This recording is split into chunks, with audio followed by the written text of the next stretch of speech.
You're listening to international investment advisor Doug Goldstein on the Goldstein on Gelt show, the financial show where we'll talk about how you can make the most of your money.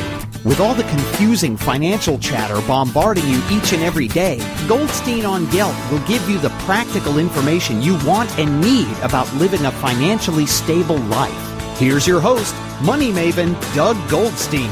Okay, we are back. I'm very happy to have on the Goldstein on Gelt show Gabriele Oettingen, who is a professor of psychology at New York University and the University of Hamburg, and she wrote a fascinating book called Rethinking Positive Thinking Inside the New Science of Motivation. Gabriele, a real pleasure to have you. Thank you for having me. So one of the things that someone would understand about your work, if let's say he read just one article, is that you're very critical of the whole positive thinking movement. But I think that one might be a little bit of an oversimplification. Could you explain to us your philosophy there? Well, I'm not critical of the positive movement or the positive thinking movement.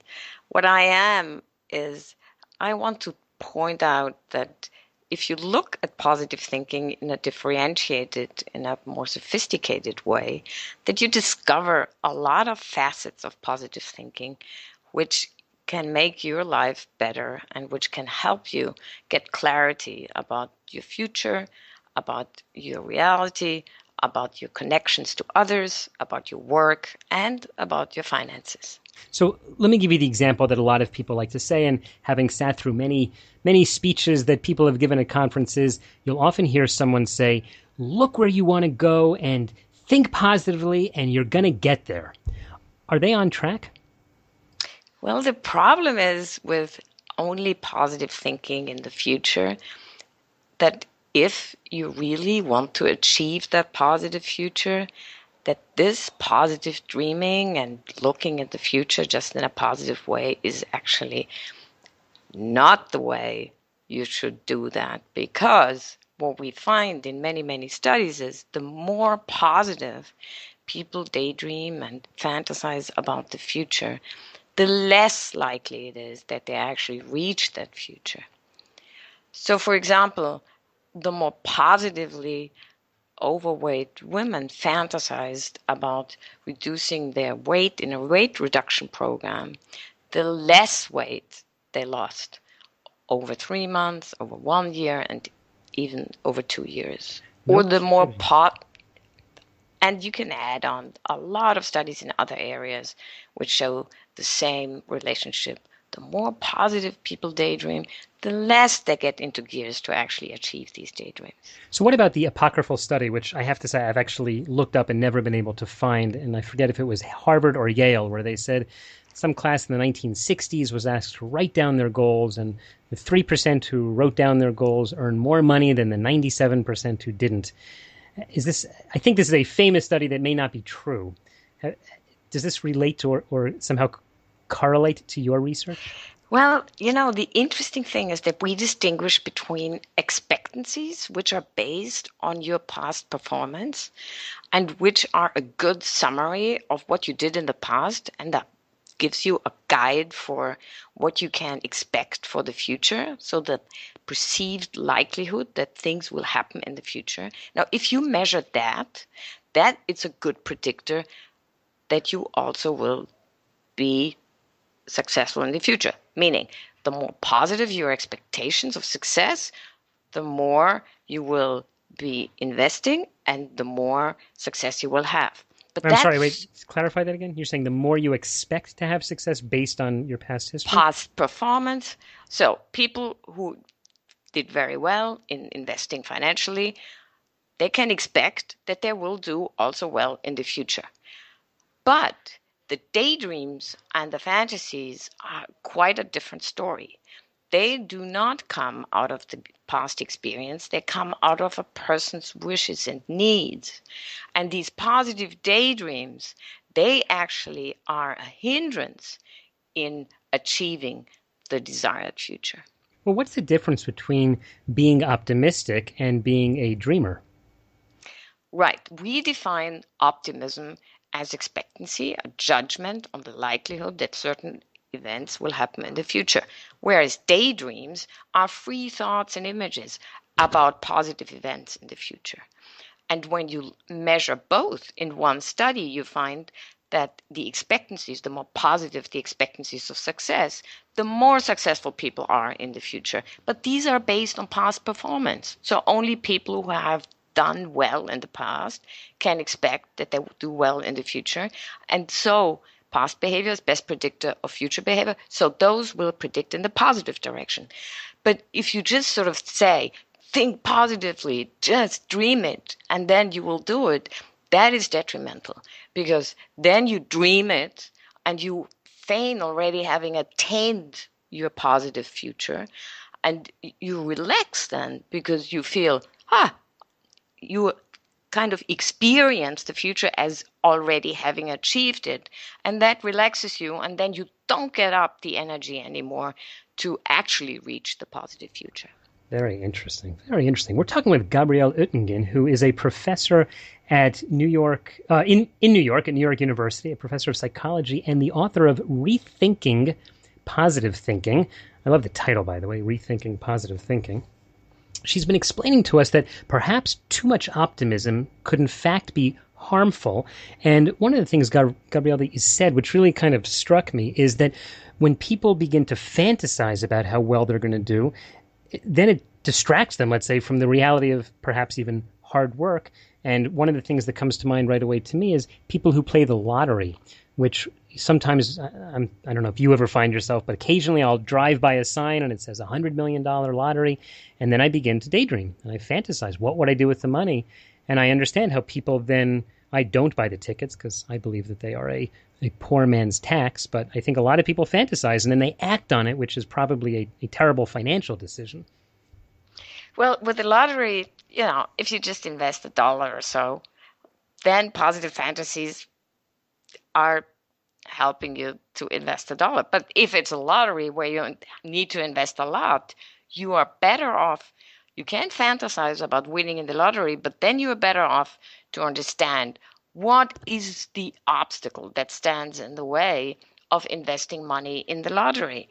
And then you will understand what is your obstacle that is in the way of investing in that lottery. Well, your obstacle might be something like, I'm afraid to lose a lot of money, or, I need the money for something else, or, it's irresponsible against my relatives who I need to support. Mm-hmm. So you might sort of spend $1 because $1 is just not much. But once you understand what it is in you that stands in the way to reach the desired future, then you can make a good decision, a kind of clear decision on whether you really want to spend for the lottery or whether you better get out of it and spend the $1 for something which benefits you and your family. And unfortunately, I think we're oversimplifying it because the average person doesn't just spend $1 on the lottery, but may spend tens or hundreds of dollars on the lottery. Now, I'm glad you mentioned the word obstacle because it's part of the four-step process, which you refer to as WOOP, W-O-O-P. You describe it in your book. Could you give us a little explanation of it here? Sure. WOOP consists of two psychological procedures. One is called mental contrasting of the future and the reality, and the other one is called implementation intentions. Now, forget all these complicated terms. Implementation intention has been discovered by Peter Goldstein, and mental contrasting has been done under my kind of hands in the past 15 years. Now, what mental contrasting does, and that's the W-O-O of WOOP, you formulate a wish, something which is actually very dear to you, that is in your kind of mind as something which is dear to your heart. So you formulate that wish, and then you keep it in your mind. And then you say, what would be the best outcome if I fulfilled that wish for me? What would be the best thing that happened? Very often it's an emotion or it's a good consequence. You identify the best outcome and then you imagine that best outcome. You experience being already there, sort of having succeeded in reaching that best outcome. But then you need to switch gears. You say, but what is it in me that holds me back from actually realizing my wish and experiencing that outcome? What is it in me that stops me from actually doing it, from going for it? And you identify the obstacle that's in the way of reaching the wish and experiencing that outcome. And once you identify that obstacle in you, no excuse, just the obstacle in you, you imagine that obstacle. And while you imagine that obstacle, you will understand what you need to do in order to overcome that obstacle. Or you might say, that obstacle is just too formidable. This is not worth pursuing the wish. So after that WOO, which we call mental contrasting, you have clarity about whether you fully engage in wish fulfillment, you love it, you go for it, or whether you say, no, not for today, I delegate it, I postpone it, or maybe I even let go from the wish. So you get clarity. And once you have that clarity, you can say, if that obstacle occurs, then I will. And then you can say what you will do in order to overcome that obstacle. That's the plan or implementation intention. That's a P in the WOOP. Okay, so WOOP. I just want to go over it. Wish.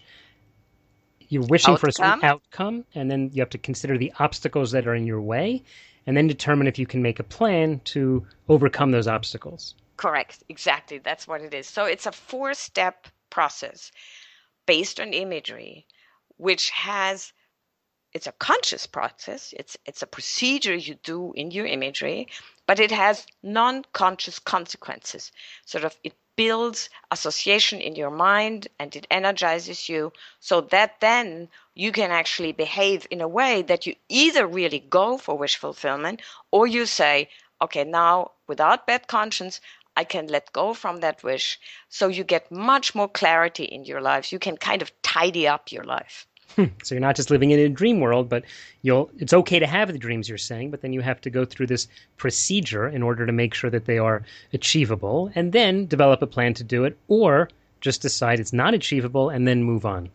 Correct. That's exactly it. That sounds like brilliant advice. Frankly, it sounds a lot like what I'll often tell people when they're dealing with their finances, because sometimes they really do live in a dream world. In fact, I've often made the joke, but now I'm going to quote you on it. I'll say there are 2 worlds in the world of finance. There's the real world and there's the fantasy world. And as a financial advisor, I live in the real world, and I often have to pull people into my world so that they're not expecting some sort of unrealistic returns. Gabriele, we are just about out of time, but in the last few seconds, just tell people, other than buying your book, Rethinking Positive Thinking, which I assume they can get on Amazon and all over the place, what's the best way for people to keep track of the work that you're doing? We have a website, which is called whoopmylife.org. And we keep up that website with all the new findings, and you can have access to the science, and you can have access to an app which you can use in order to practice that 4-step process. So it's called whoopmylife.org, WOOP, my life, one word, .org. And you can also write to us and have some comments how you fare with whooping your life. And so we're eager and happy to hear from you. All right. And we will put a link to that at the show notes of today's show at goldsteinongelt.com. Gabriele, thanks so much for your time. Thank you for having me. You've been listening to the Goldstein on Gelt Show with money maven Doug Goldstein. Doug's weekly radio show is heard around the world, but if you miss it, you can download the podcast at www.goldsteinongelt.com. The Goldstein on Gelt Show gives you up-to-date financial ideas so you can get on the path to financial freedom. If you'd like your questions answered on the air or off, send Doug an email to doug@profile-financial.com. It's your money for your future, so join Doug every week to build your wealth on the Goldstein on Gelt Show.